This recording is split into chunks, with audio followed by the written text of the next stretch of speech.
a los 18 años justos. Ahora son 85 los que tengo, voy a hacer. Sí. Y el ingeniero me enseñó una señal que creo que está por ahí por el suelo. Sí, está en el suelo, sí. la de stop. Y me preguntó, ¿esto qué quiere decir? Y digo, eso está escrito en inglés, hay que decir que hay que parar. Dice, hombre, pues muy bien, toma el carnet. Ese fue mi examen.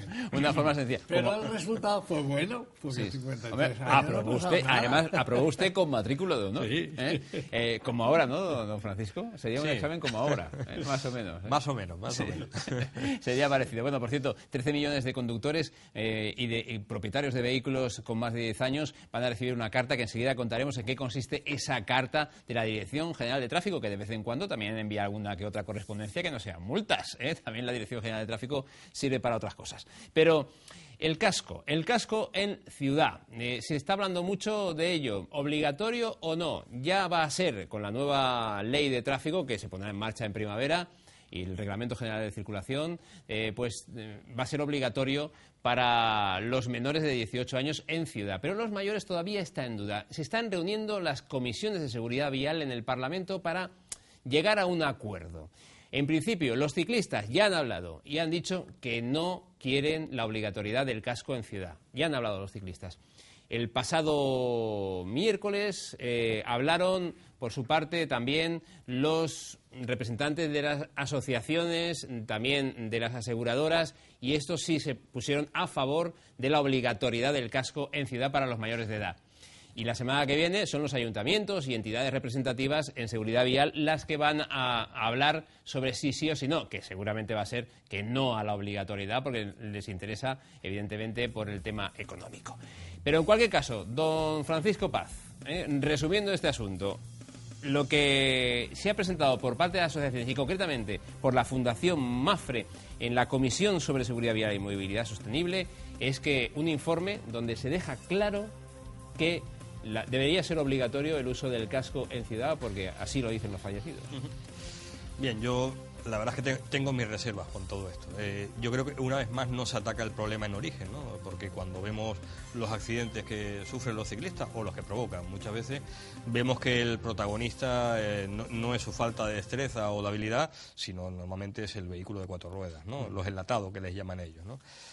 Cuantas más bicicletas hayan circulando, el tráfico será más calmado y la velocidad será menor y la posibilidad de accidente va a disminuir, ¿no? Sí. Esas estadísticas yo se las puedo cambiar y puedo ahora cogerme y enseñarle a usted que cuando alguien tiene un accidente dentro de un turismo, ¿no? De un coche que solemos llamar, pues la mayor parte de las veces sufre un traumatismo craneoencefálico. Es decir, que si usted quiere una medida para evitar que haya lesionados, muertos, etcétera, haga obligatorio el uso del casco dentro de un coche, ¿no? Es decir, que la estadística es lo que tiene, es decir, que vamos a poner frialdad en la mesa, pues vamos a poner objetividad. ¿Cuál es el problema? Traumatismo craneoencefálico resultado de un accidente. Bien, ¿cuándo o en qué tipo de vehículos se causan más? Y tenemos que ser en un turismo, ¿no? Es decir, que bueno, yo creo que es una falacia, así que las cifras las podemos manejar como queramos, ¿no? El hecho de que yo haga obligatorio el uso del casco para el ciclista puede detraer un poco el boom ciclista que está viendo en las ciudades. Y las ciudades, no sé, a usted le pasará como a mí, ¿no? Visitamos una ciudad y vemos que hay ciclistas, ¿no? En todo el ambiente, ¿no? De esa ciudad y ya la tenemos identificada como es una ciudad amable, ¿no? Es decir, que el tráfico permite que haya ese flujo circulatorio, ¿no? Sí. Entonces yo creo que la apuesta primero es por sacar vehículos de las ciudades y meter más bicicletas. Vamos a salir ganando en todo. Seguramente disminuyan los accidentes de tráfico, vamos, seguramente no, con seguridad van a disminuir. Y sobre todo, me dicen, es que hay algo que está oculto, ¿no? Si a usted le preocupa los accidentes de tráfico, las lesiones que causan, a mí me preocupa la gente que en España mueren 20.000 personas que no tenían que haber muerto por culpa de respirar porquería, ¿no? Precisamente la que tiran los vehículos de 4 ruedas motorizados, ¿no? Es decir, que bueno, en este discurso que yo creo que es una cortina de humo y realmente lo que es un flaco favor, ¿no? Es decir, que se modifica la ley de seguridad vial, se aprueba un reglamento general de circulación y de movilidad y la apuesta, en vez de hacer más protagonista a formas de movilidad menos contaminantes, resulta que parece que es un castigo. Y bueno, le podemos hablar con muchas cifras, ¿no? Con lo cual, yo siempre apuesto por la seguridad, pero en este caso creo que la seguridad me la va a dar que vayan muchas bicicletas circulando por mi ciudad. Y hacer desaparecer entonces los turismos de la ciudad poco a poco, por lo menos claro, del centro de la ciudad. es que se está volviendo ya impracticable, ¿no? Es decir, que ya no es cuestión de ética o de moral, sino una cuestión de necesidad, ¿no? Es decir, que tenemos que cambiar nuestro modelo de movilidad. No puede ser que en Valencia tengamos una autopista, ¿no? que nos vertebre y atraviese todo el centro de la ciudad, la calle Colón, 4 o 5 carriles a la altura de San Agustín. Tenemos 6 carriles. Eso en medio de una ciudad en los que hay muchos turistas que presumimos de que Valencia, bueno, y lo mismo que digo de Valencia, digo de otras muchas ciudades, ¿no? Yo creo que nos tenemos que repensar todo el problema grande que tenemos de movilidad, no solamente en cuanto a siniestralidad, sino en cuanto a contaminación y muertos por malos humos, y entonces yo creo que eso es una forma lógica de construir las cosas. Me ha gustado ese detalle de que, bueno, sí, hay que proteger la cabeza primero de los conductores de turismos. Si hacemos caso a la estadística, pues así es, ¿no, Vicente?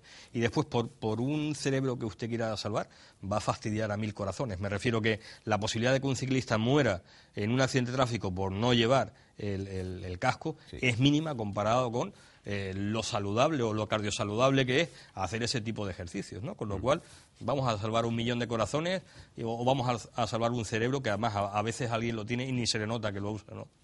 El informe de Mapfre, en concreto, hace referencia que al 21% de los fallecidos con bicicleta en las ciudades pues fueron ciclistas, el 39% fallecieron de noche, y atención también un dato importante, que el 21% de los fallecidos fueron ciclistas extranjeros. No, ni siquiera españoles. Esto es un dato muy a tener en cuenta. Sí, pero yo creo que lo vemos porque realmente el boom de nuestras ciudades los han traído los Erasmus, ¿no? Es decir, que estudiantes extranjeros que, bueno, ya fíjese en ciudades que parece impensable, ¿no? Lo digo por el frío que hace y por los desniveles que hay. Valencia es la ciudad estrella, ¿no? Por temperatura y por llano, ¿no? Es decir, que, bueno, se podría explotar mucho más. Sí. El problema es que los Erasmus también, o la juventud por la noche, estos extranjeros, si miramos el baremo de edad, pues está asociado a juergas, ¿no? Y al final resulta que, claro, el alcohol es peligroso no solamente en un turismo, sino en una bicicleta, ¿no? Porque nos hace ser más imprudentes y al final causa los siniestros, ¿no?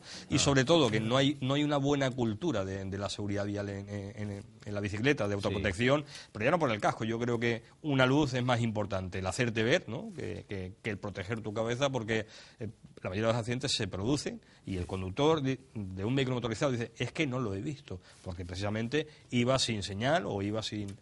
Sí, los ciclistas también tienen que ver a las personas, porque es que resulta que los ciclistas van por las aceras como les da la gana, O sea, haya carril o no haya carril, y a toda velocidad. Y más de un mayor ha sufrido las consecuencias de sus ciclistas. Y además ahora con el problema que nos va a venir con la bicicleta eléctrica. Esa bicicleta puede alcanzar 50 o 60 kilómetros por hora. Si se ponen ahí por el carril de la bicicleta, con eso estamos listos. Esas bicicletas deben ir simplemente por la calzada. Y yo lo que pienso es que en las calzadas debía haber un carril bici en la calzada, en todas las calzadas. Y no pasaría que te van por la acera, porque además un ciclista no puede cruzar un paso de peatones montar la bicicleta. Eso está prohibido. Pues lo hacen todos.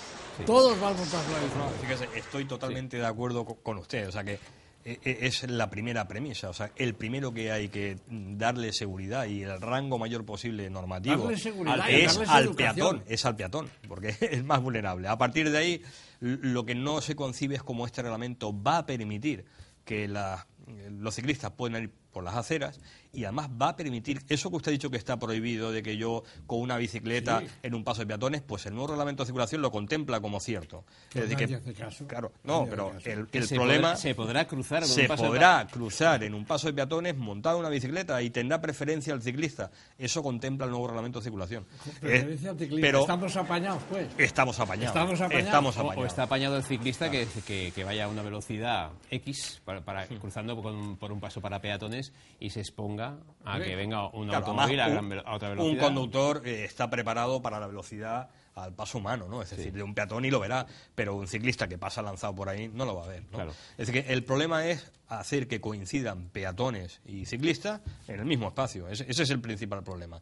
La bicicleta a la calzada, con carril o sin carril específico, ¿no? Sí. Pero no puede ser... O sea, el primer elemento de protección tienen que ser los peatones, ¿no? Deberíamos con lo cual coincido totalmente en lo con que usted. es la ronda interior, la que hace el 5, esa ronda debería de tener un carril bici ya adecuado, y sin embargo todavía no existe ese carril. Hay un carril bici, concretamente, calle General San Martín, un carril bici estupendo, cogen, van por ahí. Pero salen a la Gran Vía y cogen la acera que no tiene carril bici. Y por ahí van como si fueran a hacer una carrera. Y ahí nos hacen polvo a todos, la Gran Vía. Y en muchos sitios, porque más de un golpe, yo lo he presenciado. Y claro, ya dices, bueno, ¿qué hago con este tío de la bicicleta? Sí. Él se cae, a lo mejor hace más mal que el otro. Pero claro, lo que no puede ser es eso. Se ha acabado el carril, se ha acabado la bicicleta. O salte a la calzada o ves andando con la bicicleta. No, claro, siguen por la acera como si fuera todo igual. El problema, sin justificarlo, el problema es que no se atreve a ir por donde circulan los coches, ¿no? Porque hay que echarle valor, se atreve, ¿no? Claro, por eso le digo que sin justificarlo, ¿no? A ver, un espacio compartido siempre lo salva la educación, ¿no? Que quizás la mayor carencia que tenemos, ¿no? Porque, bueno, si yo voy en bicicleta fuera por la acera y fuera a una velocidad del paso humano que respetara a las personas de la avanzada, a los discapacitados, o simplemente una madre que está empujando un carrito de un crío, ¿no? No es malo sobre la bicicleta, es que las motos también lo hacen, que van por la acera. Las motos también por la acera. Yo porque no tengo... Cuando van a aparcar la motocicleta, pero más, don Vicente. Más de 200 metros por la acera. Hay gente que utiliza el atajo más de 200 metros por la acera. Lo que pasa es que yo no soy tan moderno que no tengo cámara de chip de esas, sino te traería todas las muestras que quisieras de eso.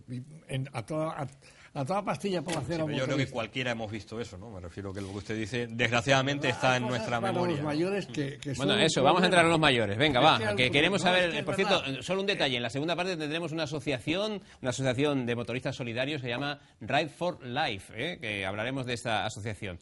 Pero venga, sí, tenemos que hablar de los mayores y la conducción.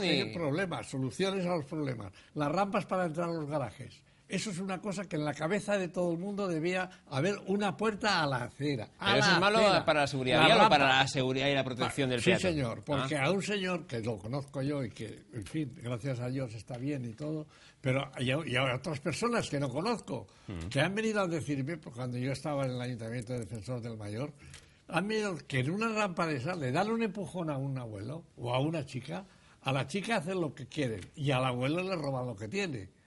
Yo obligaría a todos los garajes de Valencia y de España a que tuvieran puerta directa a la calle, puerta que no la rampa en la puerta a 10 metros bajo y una rampa. Pero a nivel de seguridad vial, don Vicente Prudencio, a ver, como defensor que es usted de todos los mayores y representación de todos los mayores en ahora este ya programa. Ahora ya eso lo dejé porque ya... pero es importante, usted sigue siendo la representación de los mayores en este programa. Se necesita los semáforos. Hay semáforos que una persona no los puede cruzar. Hay, por ejemplo, tengo la calle Castellón a calle Cádiz, que es un semáforo que antes era un túnel muy largo que pasábamos por bajo, que al hacer el metro quitaron el túnel y han puesto arriba un paso peatonal. Y allí no hay isleta para poderte quedar en el centro. Eso es muy largo. No da tiempo a una persona que vaya despacio. Otro problema. Hay muchas rotondas en Valencia, en muchos sitios, que hay semáforos de brazo que tú lo ves a una distancia y dices, pues por allí puedo cruzar. Y llegas y resulta que no puedes cruzar, que solo es semáforo para vehículos. Eso, no pintarlos de gris, pintarlos de rojo, y todo el mundo sabrá que es un semáforo rojo y que los peatones no pueden pasar. Porque es que si no... O sea, cambiar lo que es el semáforo en concreto, cambiar el color gris o amarillo que tenga... A la barra del semáforo. Y ya sabes, de ese color rojo, que no hay paso de peatones allí. Porque te das una caminata de 300 metros y llegas allí y no puedes. Venga, nuestras autoridades de la Comunidad Valenciana, de las poblaciones de la Comunidad Valenciana, que hagan caso. Son 2 cubos de pintura roja lo que vale eso. Tampoco será gastarse demasiado dinero. Bueno, la problemática de los mayores, ya ve. Los semáforos, los pasos a niveles sin semáforo. Eso es criminal. Viene un coche y yo lo veo venir y yo tengo preferencia, pero él tiene el coche. Y yo no sé si va fumando, si va a poner la radio, si va a consultar el TPP porque no sabe la calle, si va con la novia, si no va normal. Ya. Yo no lo sé. Yo hasta que no lo veo parado del todo, no me atrevo a cruzar. Bueno, pues si ahí el coche llevara, como llega los faros rojos detrás, sí, para que no le pegue nadie, pon uno verde delante, pequeñito, que lo vea la gente, un minutito con glass de ese ahora verde, que se encienda. O sea, usted lo que pide es una luz de freno delantera. De freno delantera verde. De que color yo verde. Lo vea venir, veo la luz verde y sé que me ha visto y que está frenando. ¿Qué le parece?